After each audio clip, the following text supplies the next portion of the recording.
There's nothing more tragic than a story about love and time travel. Steins, where a guy has to choose between saving his best friend or sparing the love of his life. The Time Traveler's Wife, where a man grooms his future wife from childhood only to leave her a widow. Predestination, a film where an orphan literally impregnates themselves, leaves, and proceeds to bomb public spaces. I'm sorry, did I say tragic? I meant messed up. But there's one Adventure Time episode that fuses time travel with heartbreak in a way that's both deeper and, in a sense, more tragic than any of those, using something that I'd argue is actually better than a traditional time machine. That is Season 5, Episode 49, entitled Bad Timing, a one-off story that hit harder than most episodes, with some genuinely haunting details that we'll get into in a bit. But first, let's do a little recap, and highlight the moments that made this uniquely framed chapter one of the most emotionally brutal stories in the entire series.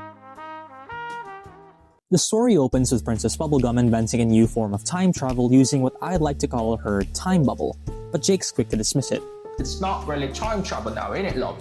He says, in his normal Jake voice, and to be fair, he's kind of right. Instead of moving through time, PB's invention lets someone reset themselves to a previous moment, like creating a save point on their own body, which is different from that one Rick and Morty episode entitled Vat of Acid. On vat of fake acid? Are you dying of dementia? Which had a much larger scope and essentially allowed Morty to hit reset on everything. PB's time bubble was a clever concept, but also a disturbing one. More on that later. The episode itself is viewed with a circular frame. Doodles and scribbles border the screen, with random colors that change every now and again. They may seem random at first, but by the end they'll mean everything. But back to Jake, he compares PB's machine to actual time travel, like what happened when Simon yanked his fiancée from the past into the present, to which the Woob Elder responds with a classic deadpan.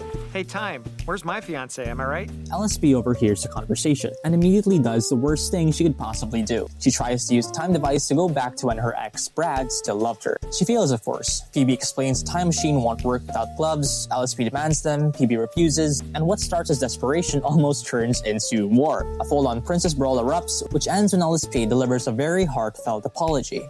I'm sorry, you're so stupid. Wow! Later at a bar, we see Tree Trunks sing her own rendition of Slow Boat to China, a song that practically foreshadows the entire episode. LSP then runs into Johnny. Ugly Johnny, she used to call him, but not anymore. John, did you see that? She was totally giving you the fuck me eyes. Johnny is in town on business with the Candy Kingdom, but he lacks confidence. He's nervous. However, over the course of one night, they click. He lets her sleep on his couch, she boosts his confidence, and the day after, he gets the deal. And boom, they become a couple, just like that. But in the middle of their celebration, Johnny tells her that there's a dinner at the castle, just him and PB. And LSP spirals. Jealousy, insecurity, and delusion plunges into her mind. She convinces herself that Bonnie's trying to steal her man. So she does the only logical thing she could do. She drinks her heart out. Anne uses a bottle of alcohol as a Molotov, throws it into the castle, and cuts the brakes of a gas truck so it crashes and explodes inside PB's home. PB then says one of the most outrageous lines in a kid show. There's cyanide-laced gum under the table. Chew it if you hear raiders break down the door. She then leaves Johnny all alone, oblivious to the fact that LSP is about to commit her biggest mistake. So why exactly is this one of the most tragic episodes of Adventure Time? Well, to really understand bad timing, we need to understand why LSP is such a bitch. And to do this, we have to look at three things: the love story, the time travel concept, and the framing. Now, each of these elements contributes to understanding LSP as a person, and it'll help us learn why this episode hurts in the way that it does, and why it's one of the most quietly devastating stories Adventure Time has ever told. The title of the episode alone screams regret, a theme which is echoed early when Jake brings up Simon pulling Betty from the past. It's a throwaway line on the surface, but it lands like a gut punch when you remember she's gone. He brought her back, and he still lost her. You were a wonderful experience. You were everything. Then there's Tree Trunks' song, The Slow Boat to China by Frank Loesser. Now, this wasn't random. The lyrics reflect LSP's style of love: obsessive, suffocating, and possessive. I'd like to get you on a slow boat to China, all to myself alone, get you and keep you in my arms evermore, leave all your lovers weeping on a faraway shore. LSP doesn't just want love, she wants to own. She wants someone all to herself, forever, in a way that leaves no room for trust, or space, or growth. And that metaphor keeps going. The idiom "a slow boat to China" means something that takes an extremely long time, which ironically is the time it would take for LSP to emotionally mature, something I talked about in the previous video if you'd like to check that out. Given enough time, LSP would have become someone who learned how to love without possession. But Johnny didn't meet that version of her. He met her now, in the wrong moment, because like the title says, it was all just bad timing. Their entire relationship unfolded in a night. There was no slow build, and it was devoid of foundation. So, when it collapsed completely. And what came next wasn't just heartbreak, it was tragedy. Because what took them one night to build took one decision to destroy, leading us to the most terrifying part of the episode, where LSP uses the time bubble to unknowingly erase Johnny from existence. But aside from this function, there's something more disturbing at hand once you truly understand the concept of PB's time bubble.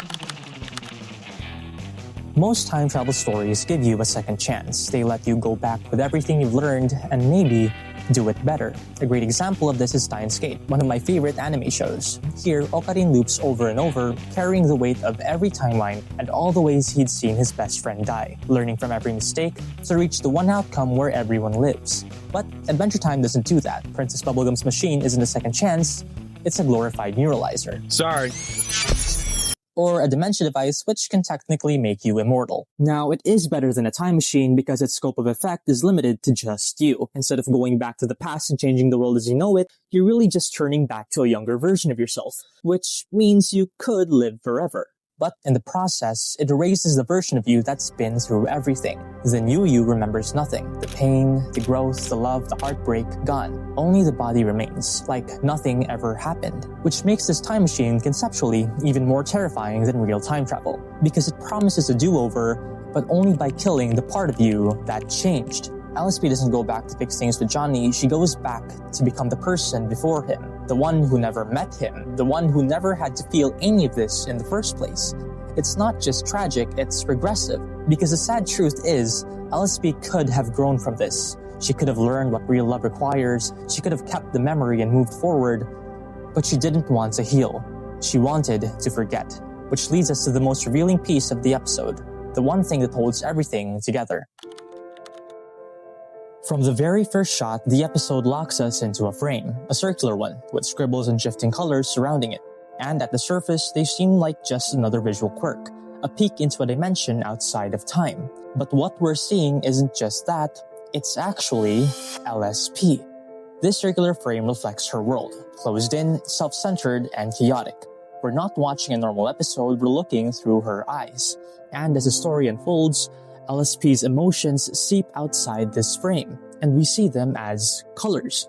Green when she feels envy toward Princess Bubblegum, a mix of vibrant colors when sparks fly with Johnny. Blue when she feels Johnny has fully integrated into her life. Red when jealousy turns to hate that festers after thinking PB would steal him away. A faded version of the color scheme of when he and Johnny first met, when she's back at the bar thinking it'll all play out the same way. And finally, black, when it all disappears. And one thing you need to notice is that the frame doesn't move. It never pans out or expands because just like LSP, it stays locked in place, hyper-focused on her own problems, her own feelings, and her own world. We don't get to see the bigger picture because to her, it doesn't matter.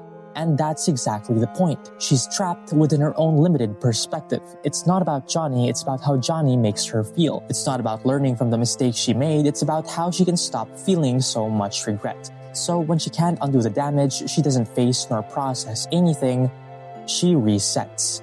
And that's the real tragedy. It's about what happens when someone refuses to grow, when they'd rather live in a bubble of who they used to be than risk becoming someone new. And it's all there, in the frame.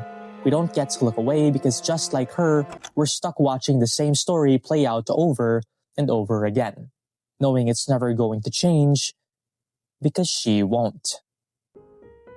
So despite Bad Timing looking like a quirky one-off episode about a desperate ex in a weird time bubble, it's so much deeper than that.